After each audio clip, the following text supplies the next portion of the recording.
चलिए देखिए, उस दिन आपको डेरिवेशन प्रूव कराया था V is equal e minus I R.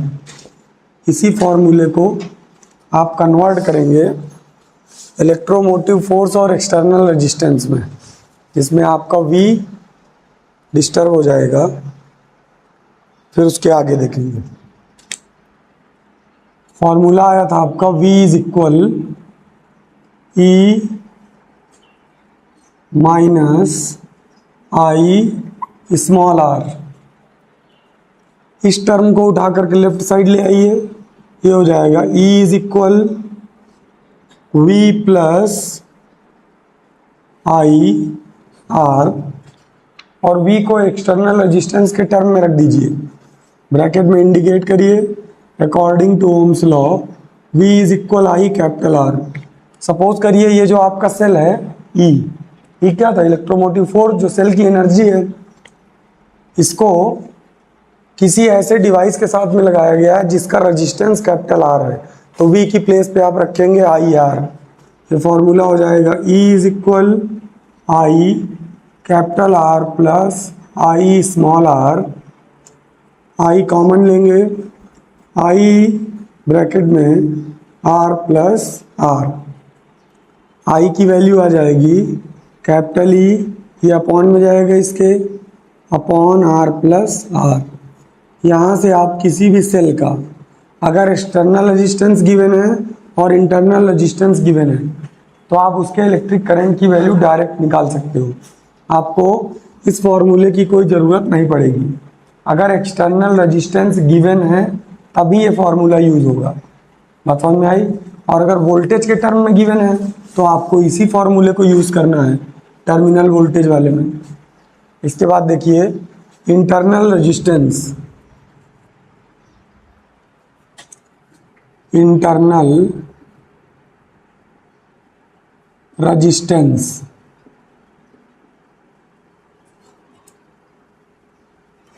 उस दिन हमने आपको डायग्राम बनवाया था, डायग्राम फिर से बनाएंगे क्योंकि इंटरनल रेजिस्टेंस की डिपेंडेंसी लिखनी होगी।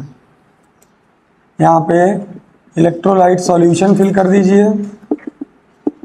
इसके बाद में 2 इलेक्ट्रोड ले लीजिए, एक हो जाएगी आपकी कैथोड जिस पर पॉजिटिव चार्ज रहेगा, और एक हो जाएगी आपकी एनोड जिस पर निगेटिव चार्ज रहेगा। ये है आपकी एनोड और ये है आपकी कैथोड। इस इलेक्ट्रोलाइट सॉल्यूशन की वजह से इंटरनल रेजिस्टेंस प्रोड्यूस होगा। इसको नाम दे दीजिए इलेक्ट्रोलाइट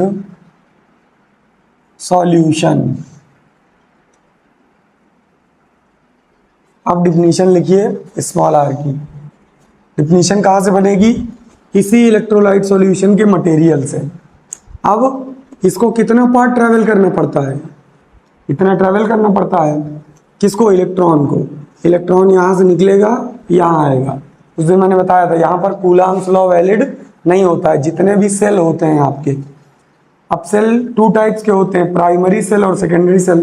प्राइमरी सेल क्या होते हैं? ऐसे सेल जो डायरेक्ट केमिकल एनर्जी को इलेक्ट्रिकल एनर्जी में कन्वर्ट करते हैं, बट केमिकल एनर्जी को इलेक्ट्रिकल एनर्जी में तो कन्वर्ट करते हैं, लेकिन आप दोबारा से उसकी इलेक्ट्रिकल एनर्जी को स्टोर नहीं कर सकते हैं। उसे हम प्राइमरी सेल कहेंगे। सेकेंडरी सेल क्या होते हैं? सेकेंडरी सेल ऐसे सेल होते हैं जिनकी केमिकल एनर्जी को इलेक्ट्रिकल एनर्जी में, फिर इलेक्ट्रिकल एनर्जी को अगेन केमिकल एनर्जी में कन्वर्ट किया जाता है, उसे सेकेंडरी सेल कहा जाता है। तो ये आपका प्राइमरी सेल भी हो सकता है और सेकेंडरी सेल भी हो सकता है। इसके एग्जाम्पल हैं, प्राइमरी सेल में आपका लेक्लांसे सेल, डेनियल सेल, इसे एक बार यूज किया जा सकता है, उसके बाद यूज नहीं किया जा सकता है। सेकेंडरी सेल में आते हैं शुष्क सेल, जो आपके चार्जेबल होते हैं, मार्केट में भी मिलते हैं। वैसे ड्राई सेल प्राइमरी में भी आते हैं। जैसे एवर रेडी का आपने कोई सेल खरीदा 10 रुपए का, तो एक बार यूज़ किया उसके बाद थ्रो कर देते हैं। लेकिन अगर हम इसे ड्राई सेल को और अच्छी रेट का खरीदें जो 150-200 रुपीज़ तक के आते हैं, तो आप इनको मैनी टाइम्स चार्जेबल रख सकते हैं। यानी कि एक बार अगर आपने ले लिया तो साल के लिए फुर्सत, 1 साल के लिए फुर्सत। अब उस 1 साल में आप उसको कितने भी बार चार्ज करिए। तो जितने भी कैमरा मैन होते हैं, फोटो रिकॉर्डर, वीडियो रिकॉर्डर, अब तो डिजिटल ज़माना आ गया, अब तो बैटरी आ गई है छोटी छोटी वाली। पहले जो कैमरा मैन होते थे वो चार्जेबल सेल लगते थे, क्योंकि बहुत जल्दी इनको सेल डिस्चार्ज हो जाता था, तो कई बार चार्ज करके उसका यूज़ करते थे, जिससे ये अपनी मनी बचा लेते थे। अब डिजिटल इंडिया है तो अब आजकल बैटरी का यूज़ होता है और बैटरी भी चार्जेबल आती है, कैमरे भी चार्जेबल आते हैं, बैटरी निकालने की ज़रूरत नहीं पड़ती। जैसे आपके मोबाइल फ़ोन, इसी तरह कैमरे आते हैं, डिस्चार्ज हो जाए चार्जिंग में लगा दीजिए, उसकी बैटरी चार्ज हो जाती है, फिर से यूज़ करिए। तो हम इसकी डिफिनीशन बनाते हैं। हेडिंग पड़ेगी आपकी internal resistance. Internal resistance, internal resistance, internal resistance is the obstruction offered to the path of electric current, to the path of electric current due to material, due to the material of electrolyte solution। ये होती है आपकी internal resistance की definition. Internal resistance is the obstruction offered to the path of electric current. ये क्या कह रहा है? इंटरनल रेजिस्टेंस ऑफर करता है किसको? इलेक्ट्रिक करंट को, कि उसकी पाथ में उसे डिस्टर्ब करे, ऑब्स्ट्रक्ट करे, उसको रोके। Due to the material of electrolyte solution, जिसके कारण से वो खुद बना है। कौन? Electric resistance. इलेक्ट्रिक रेजिस्टेंस खुद को रोकने की कोशिश करता है कि यहाँ से ये इलेक्ट्रॉन यहाँ नहीं जाना चाहिए। तो अब इसके फैक्टर होते हैं, कौन कौन से फैक्टर हैं? फैक्टर्स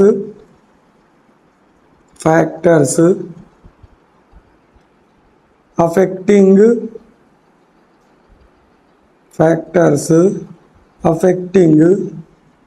टू इंटरनल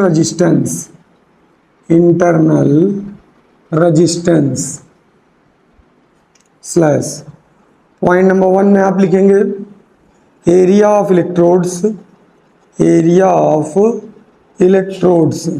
अगर आपकी इलेक्ट्रोड का एरिया बढ़ा दिया जाए, यानी जितना ज़्यादा इलेक्ट्रोड का एरिया होगा, इलेक्ट्रिक इंटरनल रेजिस्टेंस की वैल्यू उतनी ही कम होगी। अब ये इलेक्ट्रोड जितनी पतली होंगी, इंटरनल रेजिस्टेंस उतना ही ज़्यादा हो जाएगा। दूसरा फैक्टर होता है इलेक्ट्रोलाइट सॉल्यूशन। इलेक्ट्रोलाइट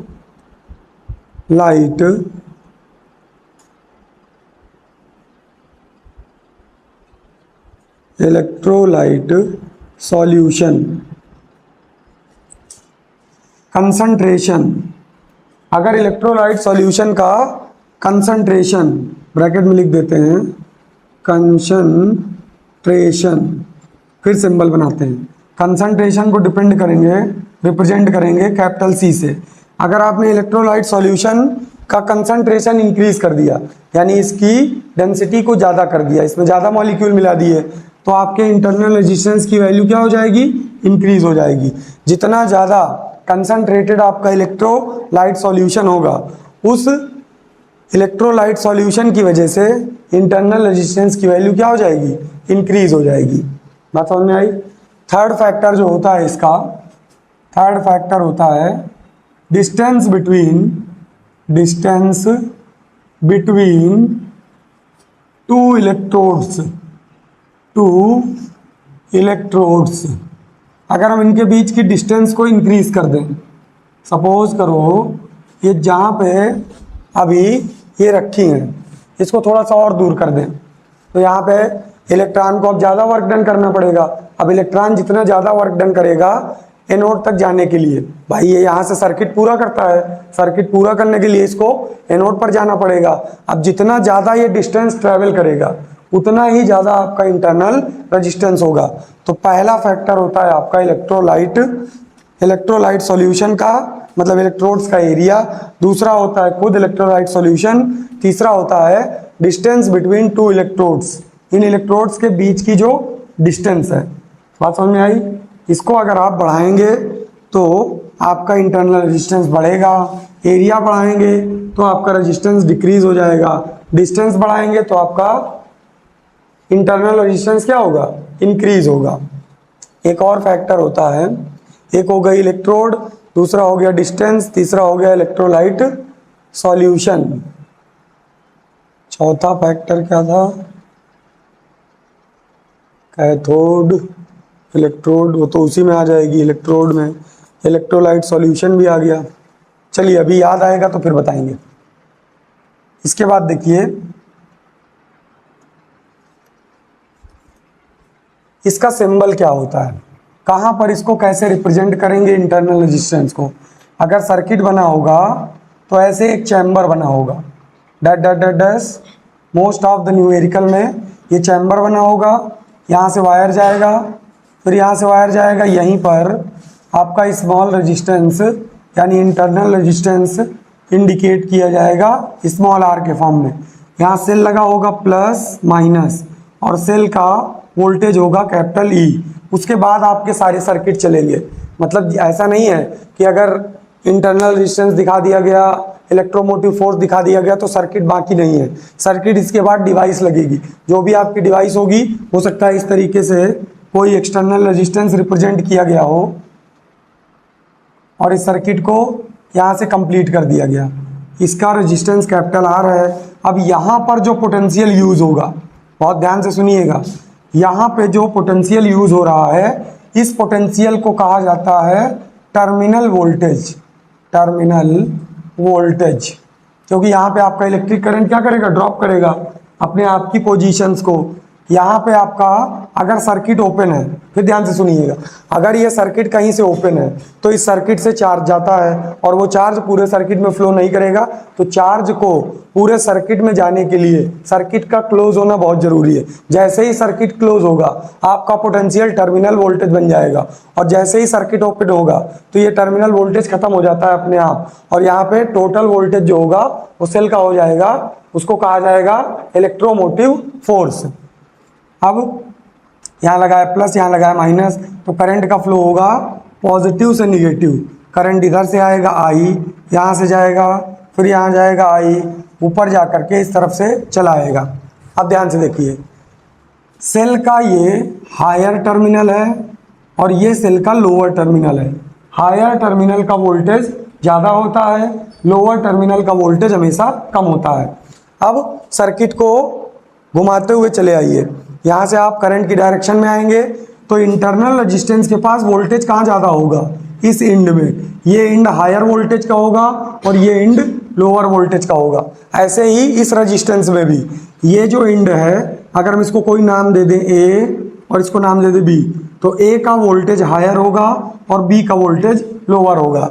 हायर होने के बाद में जैसे ही ये इसको यूज़ करेगा, यूज़ होने के बाद इसका वोल्टेज फिर से डिक्रीज कर जाएगा। तो ये आपके न्यूमेरिकल लगाने के कुछ फैक्टर्स हैं जो आपको मदद करेंगे, जिससे आपके न्यूमेरिकल कभी रॉन्ग नहीं होंगे। आप बस इस डायरेक्शन को याद रखिएगा। जो आपका सेल लगा है उसका पॉजिटिव टर्मिनल हायर वोल्टेज को रिप्रेजेंट करेगा, निगेटिव वोल्टेज लोअर टर्मिनल को रिप्रेजेंट करेगा।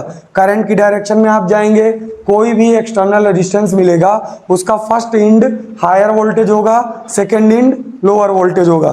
फिर यहाँ से जो वोल्टेज बचेगा, रिमेनिंग वोल्टेज, वो जाएगा इंटरनल रेजिस्टेंस के पास में, तो उसके फर्स्ट इंड में हायर वोल्टेज होगा, उसके लास्ट इंड में लोअर वोल्टेज होगा। ये बात समझ में आई? नहीं आई? क्लियर है इतनी बात? नोट करिए इसको। उसी के आगे जो आपने डेरिवेशन लगाया था उसके बाद नई हेडिंग डाल के डिफिनीशन और डायग्राम और इसके फैक्टर्स।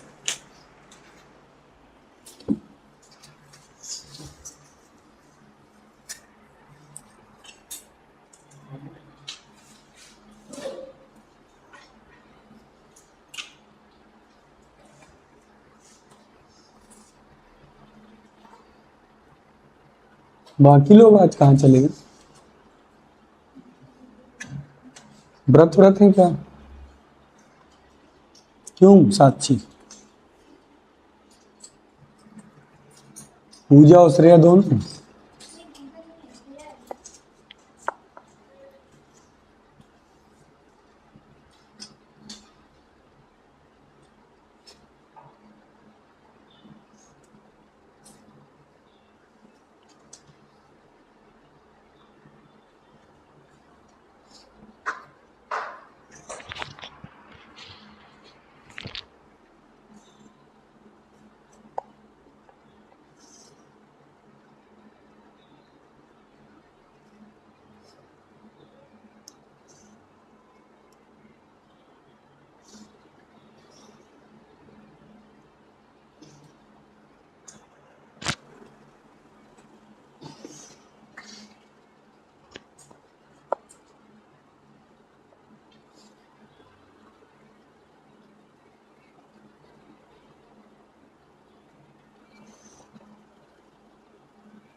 आज आशीष नहीं है?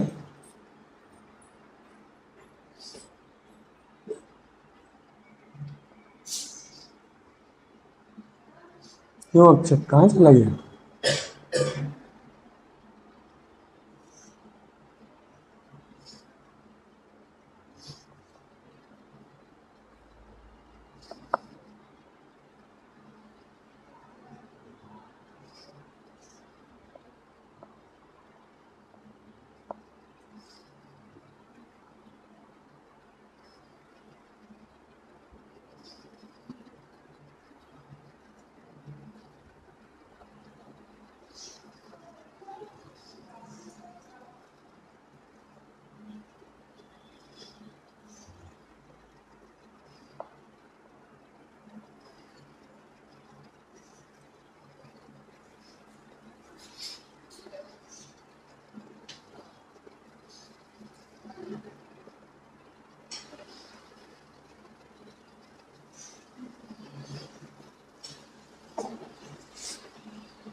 नोट हो गया क्या बेटा?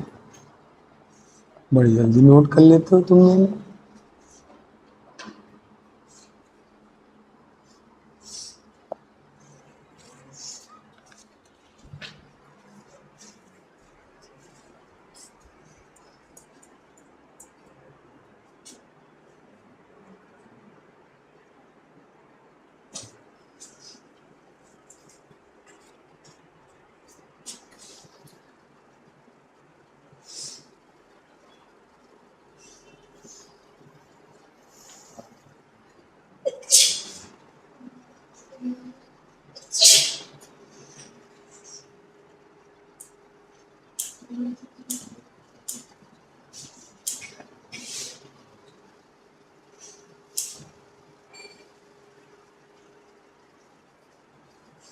नोट हो गया बेटा सबका?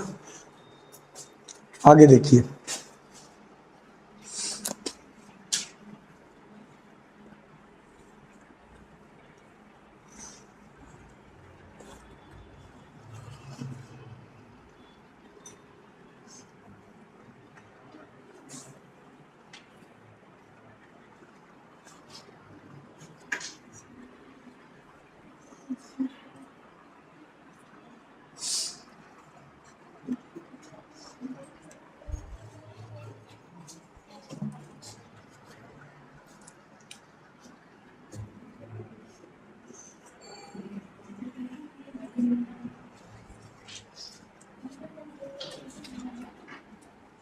Kirchhoff's first law, Kirchhoff's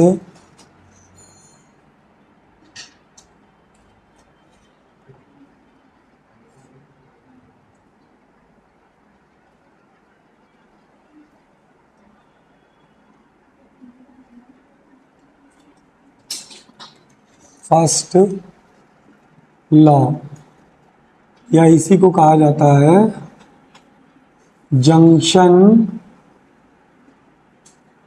rule.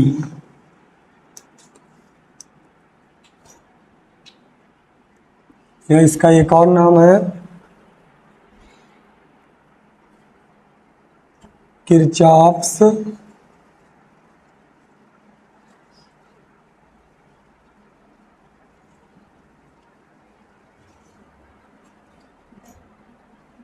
Current law. इसको शॉर्ट फॉर्म में KCL कहा जाता है। यह आपकी फर्स्ट रीडिंग है डैश। अलग अलग नाम लिख दिए पेपर में, अलग अलग नाम से भी आता है। किरचॉफ्स फर्स्ट लॉ आएगा तब भी यही लिखना है, जंक्शन रूल आए तब भी यही लिखना है, किरचॉफ्स करंट लॉ है तब भी यही लिखना है। अब सबसे पहले इसको समझिए क्या होता है। इन्होंने बताया कि the algebraic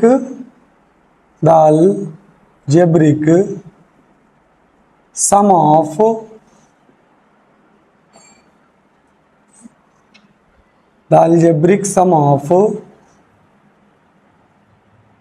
entering electric current is equal the algebraic sum of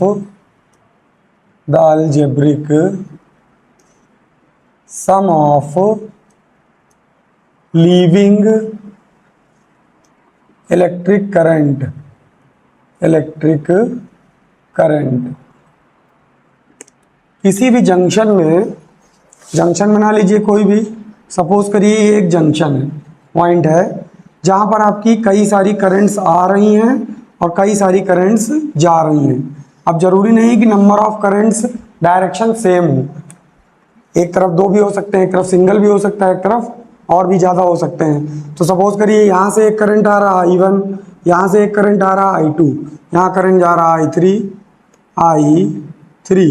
और यहाँ करंट जा रहा है I4, यहाँ करंट जा रहा है I5।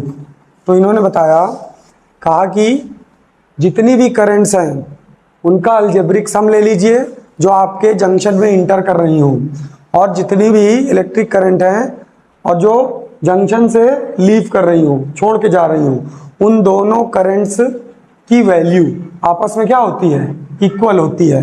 The algebraic sum of entering electric current is equal the algebraic sum of leaving electric current is equal to each other. और समझ में आई, दोनों करंट की वैल्यू इक्वल होती है। तो अगर दोनों करंट की वैल्यू इक्वल होती है तो हम ये भी तो कह सकते हैं कि टोटल करंट सर्किट में कितना होता है, जीरो होता है। भाई जितना इंटर किया उतना लीव कर गया, तो sigma I is equal, total current क्या हो जाएगा, जीरो हो जाएगा। तो इसको आप चाहें तो इस तरीके से भी लिख सकते हैं, I1 plus I2 minus I3 plus I4 plus I5 is equal zero. जो आपने डायग्राम बनाया है उसके अकॉर्डिंग जितना करंट इंटर कर रहा है उसको एक तरफ लिखिए, जितना करंट लीव कर रहा है उसको एक तरफ लिखिए। तो अगर मैं माइनस सिंबल हटा दूं तो मैं क्या लिखूंगा, I1 plus I2 is equal I3 plus I4 plus I5। हम इसको ये भी लिख सकते हैं according to language, the algebraic sum of entering electric current I1 plus I2, the algebraic sum of leaving electric current I3 plus I4 plus I5। यही आपके Kirchhoff का फर्स्ट रूल है, इसको शॉर्ट फॉर्म में KCL भी कहा जाता है। बात समझ में आई? तो ये नियम आपको याद रखना है, ये आपके काम आएगा न्यूमेरिकल को सॉल्व करने में, जब आप डायग्राम से न्यूमेरिकल सॉल्व करेंगे। लैंग्वेज बहुत इजी है, the algebraic sum of entering electric current, equal का सिंबल लगाइए, the algebraic sum of leaving electric current. अगर ये वन वर्ड मतलब वन लाइन में लिखना चाहते हैं तो दोनों को लिख दीजिए, लिखिए the algebraic sum of entering electric current comma the algebraic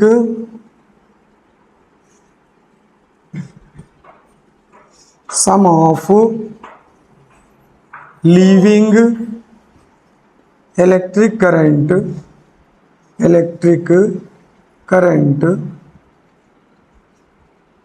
equal to each other. दोनों आपस में क्या होते हैं बेटा, बराबर होते हैं। और इस स्टेटमेंट को डबल इन्वर्टेड कामा के अंदर क्लोज कर दीजिए, फुल स्टॉप लगा दीजिएगा। चाहे तो ऐसे लिख दीजिएगा और चाहे तो ऐसे लिख दीजिएगा, दोनों ही सही है। डायग्राम जरूरी नहीं कि आप ये भी बनाएं, डायग्राम आप अपनी चॉइस का भी बना सकते हैं। सपोज एक डायरेक्शन से आप एक ही वायर लाए और ये वायर आपका 2-3 वायर में कन्वर्ट हो गया, तो यहाँ आपका करंट है I आपका कन्वर्ट हो गया I1, I2, I3। तो आप लिखने को लिख सकते हैं एक सिंबल में सिग्मा आई इज इक्वल 0, या फिर आप इस तरह लिख सकते हैं I माइनस ब्रैकेट में I1 plus I2 plus I3 is equal 0, या फिर आप ये भी लिख सकते हैं I is equal I1 plus I2 plus I3। चाहे आप ये लिख दीजिए, चाहे आप ये लिख दीजिए, और चाहे बीच वाला लिख दीजिए, कोई प्रॉब्लम नहीं है। बात समझ में आई? तो ये हो गया आपका फर्स्ट लॉ। सेकेंड लॉ देखिए किरचॉफ का, किरचॉफ्स सेकेंड लॉ, या इसी को कहा जाता है voltage law.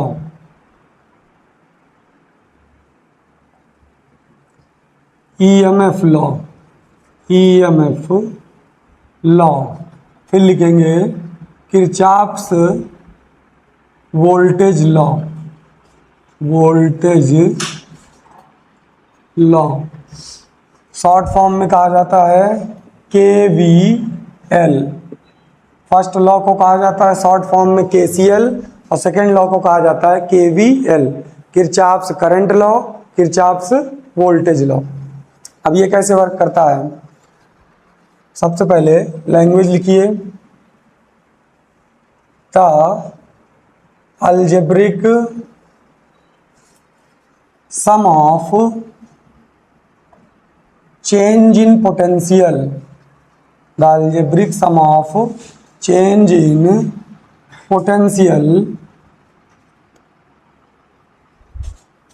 around a closed loop, around a closed loop, full stop, inverted comma close कर दीजिए। छोटा सा स्टेटमेंट है, the algebraic sum of change in potential around a closed loop, the algebraic sum of change in potential around a closed loop becomes 0। ये है पूरा statement. अब inverted comma close करिए, अब डायग्राम बनाइए और इस स्टेटमेंट को फिर से प्रूफ करिए। डायग्राम अभी हमने आपके सामने बनाया था, चाहे तो सेम वही डायग्राम बना लीजिए प्लस माइनस, और चाहे तो दूसरा डायग्राम भी आप बना सकते हैं। सपोज करिए हमने 2-3 सेल ले लिए, एक सेल लिया, दूसरा सेल लिया, यहाँ पे एक्सटर्नल रेजिस्टेंस लगा दिया, सर्किट को क्लोज कर दिया। इसका इलेक्ट्रोमोटिव फोर्स E1, इसका इलेक्ट्रोमोटिव फोर्स E2, और यहाँ पे टर्मिनल वोल्टेज होगा V, इसका एक्सटर्नल रेजिस्टेंस कैपिटल R, इसका इंटरनल रेजिस्टेंस R1, इसका इंटरनल रेजिस्टेंस R2। इस तरीके से आप सर्किट बना सकते हैं। अब करंट जाएगा प्लस से माइनस, यहाँ से 2 करंट निकलेंगे, यहाँ से आपका करंट निकलेगा I1, यहाँ से आपका करंट निकलेगा I2। ये दोनों कंबाइंड होकर यहाँ बन जाएंगे I is equal I1 plus I2। यहाँ करंट करेगा I फ्लो, फिर यहाँ से I आएगा, अब यहाँ से I2 अलग हो जाएगा, I1 ऊपर जाएगा और I1 अपने पाथ को कंप्लीट करेगा। इस तरीके से भी आप डायग्राम बना सकते हैं। तो यहाँ पे लिखा हुआ है the algebraic sum of change in potential around a close loop, किसी भी क्लोज लूप के आसपास जिनके पोटेंशियल में चेंज हो रहा हो। अब पोटेंशियल में चेंजमेंट 2 प्रकार का होता है, या तो पोटेंशियल गेन होगा, पोटेंशियल गेन, और अगर पोटेंशियल गेन हो रहा है तो पॉजिटिव सिंबल से रिप्रेजेंट करेंगे, या फिर सेकंड पॉसिबिलिटी है पोटेंशियल ड्रॉप होगा। ड्रॉप का मतलब डिक्रीज कर रहा है, तो अगर पोटेंशियल गेन हो रहा है तो पॉजिटिव, पोटेंशियल ड्रॉप कर रहा है तो निगेटिव, उस सिंबल से उसको रिप्रेजेंट करेंगे। अब इस सर्किट में आप चाहो तो सिंगल एक सिंबल से रिप्रेजेंट कर सकते हो, सिग्मा V इज इक्वल 0, यहाँ पे लिखा है सिग्मा V इज इक्वल 0, या फिर स्टेटमेंट को पूरा फॉलो करिए, the algebraic sum of change in potential around a closed loop becomes 0। अब आपका क्लोज्ड लूप है, पूरा क्लोज्ड लूप है। अब ध्यान से देखिए, एक क्लोज्ड लूप आपका बनेगा A B C D, again A तक जाएंगे। फर्स्ट क्लोज्ड लूप है आपका A B C D A। जब तक आप सेम डिजिट तक, सेम अल्फाबेट तक नहीं पहुंच जाएंगे तब तक आपका लूप क्लोज नहीं होगा। A से स्टार्ट किया है तो A B C D A, और कोशिश करिए कि करंट की डायरेक्शन में स्टार्ट करें। तो यहाँ से करंट I1 निकल रहा था, उसके बाद इसके अपोजिट डायरेक्शन में जा रहे हो, कोई बात नहीं, सिंबल चेंजमेंट होगा। सेकेंड क्लोज्ड लूप आपका बन रहा है A B C हो गया है, D हो गया E F, A B E F, A B E F C D A। Again आप ए पर पहुंच गए, बात समझ में आई। अब जरूरी नहीं है कि ऊपर वाला ही लेते, हम नीचे वाला लूप भी ले सकते थे, बी से स्टार्ट कर सकते थे, B E F C B। But problem यहाँ क्या होती, प्रॉब्लम यहाँ ये होती कि यहाँ टोटल करंट है और यहाँ I1 फ्लो कर रहा है, यहाँ सिग्नल I2 फ्लो कर रहा है। तो हम कोशिश करेंगे जहाँ से हमारा करंट निकल रहा है वहीं से चलेंगे। अब आप B से भी ले सकते हो, A से भी ले सकते हो, कोई पाबंदी नहीं है आपको कि आप नहीं ले सकते हो। हम ये भी ले सकते हैं, ये भी ले सकते हैं, थर्ड क्लोज लूप भी बना सकते हैं। थर्ड क्लोज लूप कहाँ से स्टार्ट होगा? B से। B E F C B, जहाँ से चलना है वहीं क्लोज करना है। ए से चले ए पहुंचे, ए से चले ए पहुंचे, पहले ए से चले हाफ लूप बनाया, तो ये हाफ वाला भी क्लोज्ड लूप है। फिर चले फुल क्लोज्ड लूप बनाया, फिर लिए फिर हाफ लूप बनाया। तो कहीं से भी स्टार्ट करेंगे उस लूप को आपको क्या करना है? क्लोज करना है। बात समझ में आई? नहीं आई अभी? कहीं से भी स्टार्ट करेंगे आपको क्लोज्ड लूप कंप्लीट करना है। अब हम एक एक लूप के अकॉर्डिंग पहले प्रूफ करके आपको दिखाएंगे, एक एक को लिखेंगे, फिर उसके बाद आगे बढ़ेंगे। ध्यान से देखिए, हमने छोटा वाला लिया A B C D A, current की डायरेक्शन में चलेंगे तो यहाँ से करंट कितना निकल रहा है? I1। I1 कहाँ गया बेटा? इस डायरेक्शन में जा रहा है, तो आप करंट के अपोजिट डायरेक्शन में जाओगे। देखिए आपका यहाँ से I1 आया, I1 अगर इस तरफ जाएगा, पहले तो समझ लीजिए I1 आपका इस डायरेक्शन में नहीं जा सकता है। क्यों नहीं जा सकता है? क्योंकि ये इलेक्ट्रोड अलग है, ये इलेक्ट्रोड अलग है। इसका इलेक्ट्रोमोटिव फोर्स अलग सिंबल से रिप्रेजेंट हुआ है E1, इसका इलेक्ट्रोमोटिव फोर्स अलग सिंबल से रिप्रेजेंट हुआ है E2। इसका मतलब समझ लीजिए E1 की न्यूमेरिकल वैल्यू अलग होगी और E2 की न्यूमेरिकल वैल्यू अलग होगी, इसीलिए इनके सिंबल E1 E2 हैं। अगर न्यूमेरिकल वैल्यू सेम होती तो यहाँ भी E लिखा होता, यहाँ भी E लिखा होता। अब अगर न्यूमेरिकल वैल्यू चेंज है तो करंट कभी भी अपोजिट डायरेक्शन में फ्लो नहीं करता है। बात समझ में आई? नहीं आई? ये बात समझ में आ गई? तो यहां से ये वाला करंट आएगा, यहां से ये वाला करंट आएगा, इस डायरेक्शन से ये वाला करंट आएगा, इस डायरेक्शन से ये वाला करंट आएगा। तो आप इसको लिखेंगे I1 में रेजिस्टेंस है R1, तो I1 R1 प्लस, फिर से करंट की डायरेक्शन में आइए, I2 into R2 is equal. अब यहाँ पे लिखा है करंट की डायरेक्शन में चल रहे हो, इसके इस डायरेक्शन में, तो यहाँ पे आप जाओगे तो माइनस और लास्ट में सिंबल कौन सा मिला? प्लस, तो आप प्लस सिंबल लगाओगे E1। अभी सिंबल लगाना भी बता रहे हैं। लास्ट में सेल के जो सिंबल आएगा करंट की डायरेक्शन में, बात समझ में आई? लास्ट के करंट की डायरेक्शन में, ये आपका हायर टर्मिनल है, ये आपका लोअर टर्मिनल है, और आप चल रहे हो करंट की डायरेक्शन में। करंट की डायरेक्शन में चलोगे सिंबल आएगा पॉजिटिव। अब आप यहाँ आए, इस डायरेक्शन में जाना चाहते हैं, करंट की अपोजिट डायरेक्शन में जा रहे हो, तो यहाँ भी अभी हम माइनस साइन लगाएंगे। अभी हम आपको सिर्फ करंट की डायरेक्शन में चलना बता रहे हैं। यहाँ से आप आए, क्लोज लूप में जाना आपको इस साइड चाहिए था, तो आप ध्यान से देखिए, ये आपका हायर टर्मिनल, ये आपका lower terminal, A B C D A। यहां से आप आए I1 R1 करंट की डायरेक्शन में, सिंबल पॉजिटिव I1 R1। अब आप B से जा रहे हो C की डायरेक्शन में। कहां जा रहे हो? B से C। करंट आपकी और आ रहा है, मतलब आपकी डायरेक्शन में नहीं है, आपका पाथ है B to C, करंट जा रहा है C to B। सिंबल कौन सा आएगा? माइनस। हायर लोअर, ये पॉजिटिव टर्मिनल, ये निगेटिव टर्मिनल, सिंबल कौन सा आएगा? माइनस। I2 R2। फिर ध्यान से देखिए, करंट की डायरेक्शन में माइनस से प्लस, हायर लास्ट में आया, सिंबल प्लस का, यहां सिंबल आएगा माइनस। आप करंट की अपोजिट डायरेक्शन में जाओगे, हायर से लोअर, माइनस का E2। और इन दोनों का अलजेब्रिक सम, इन दोनों का अलजेब्रिक सम। अलजेब्रिक सम का मतलब ये नहीं होता सिर्फ ऐड करना, अलजेब्रिक सम में डायरेक्शन मोस्ट इंपॉर्टेंट है, क्योंकि अलजेब्रिक सम में वेक्टर कंडीशन पॉसिबिलिटी होती है। अगर आपकी डायरेक्शन चेंज होगी तो आपका positive negative symbol according to direction लगेगा। तो इन दोनों का एडिशन अलजेब्रिक, इन दोनों का अलजेब्रिक एडिशन आपस में इक्वल होगा। ओवरऑल वैल्यू क्या आएगी?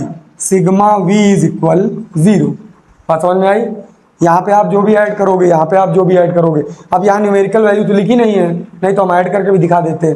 अब पूरे क्लोज्ड लूप जो बड़ा वाला हमने लिया था, A B E F C D A, फिर ध्यान से देखिए, इस लूप को अब हम ड्रॉ करेंगे। यहाँ से आप जा रहे हो करंट की डायरेक्शन में, करंट की डायरेक्शन में जा रहे हो I1 इंटू R1। अभी आप नीचे आए, इधर से I2 आ रही है, इधर से I2 आ रही है, तो I2 और I1 मिलके क्या बन गए? I बन गए। अभी भी आप करंट की डायरेक्शन में हो, I लिखा आपने। चाहो तो आप आई को रिप्लेस करके I1 प्लस I2 भी लिख सकते हो, नहीं तो आई ही लिखा रहने दे सकते हो। फिर आप आए आई के साथ कौन सा रेजिस्टेंस लगा है, कैपिटल आर, तो multiply capital R is equal. अब आप ध्यान से देखिए, इस सर्किट में यहां से यहां तक में केवल एक ही वोल्टेज लगा हुआ है। इस वाले सर्किट को अब आप कंक्लूड नहीं करेंगे, बात समझ में आई। तो यहाँ पे आप केवल एक ही रिप्रेजेंट करोगे E1। अब इन दोनों का अलजेब्रिक एडिशन और इस सिंगल का अलजेब्रिक एडिशन दोनों आपस में बराबर होंगे, तो आप फिर से लिख सकते हैं सिग्मा V इज इक्वल 0। इनका एडिशन आपस में क्या होगा, 0। अब ध्यान से देखो, लैंग्वेज में आया है around a closed loop becomes 0। क्या लिखा है, algebraic sum of change in potential. तो बेटा I इंटू आर भी क्या होता है, पोटेंशियल नहीं होता क्या, V बराबर आई आर। ये खुद डायरेक्ट EMF के फॉर्म में दिया है, तो ये टोटल हो जाता है। सेल के पास टोटल वोल्टेज कितना है, ये दूसरे सेल का है, तो ये दूसरे सेल के पास टोटल वोल्टेज कितना है। एक्चुअल में ये सब क्या है, पोटेंशियल ही लिखे हुए हैं। ये पोटेंशियल यूज करके, करंट को यूज करके पोटेंशियल को ड्रॉप कर रहा है। भाई जब आपका रेजिस्टेंस यूज करेगा पोटेंशियल, तो पोटेंशियल ड्रॉप होगा, यहां भी यूज करेगा पोटेंशियल ड्रॉप होगा। ये टोटल पोटेंशियल ही लिखे हुए हैं। यहां भी देखिए, ये यूज करेगा पोटेंशियल ड्रॉप होगा, ये यूज करेगा अगेन पोटेंशियल ड्रॉप होगा। तो एक्चुअल में V is equal I are, और ये भी V is equal I R ही लिखा हुआ है। बात समझ में आई, नहीं आई। तो इनका अलजेब्रिक सम जो होता है वो बिकम्स 0 हो जाता है क्लोज्ड लूप के लिए। बात समझ में आई, नहीं आई अभी। अब आप चाहो तो दूसरा डायग्राम बना के भी समझा सकते हो। सपोज अब हम एक ऐसा डायग्राम बनाते हैं जिसमें सिर्फ सेल ही लगे हों, केवल सेल लगे हों। हमने यहाँ एक सेल लगाया प्लस माइनस, इसका EMF दे दिया हमने E1, ठीक। यहाँ पे आए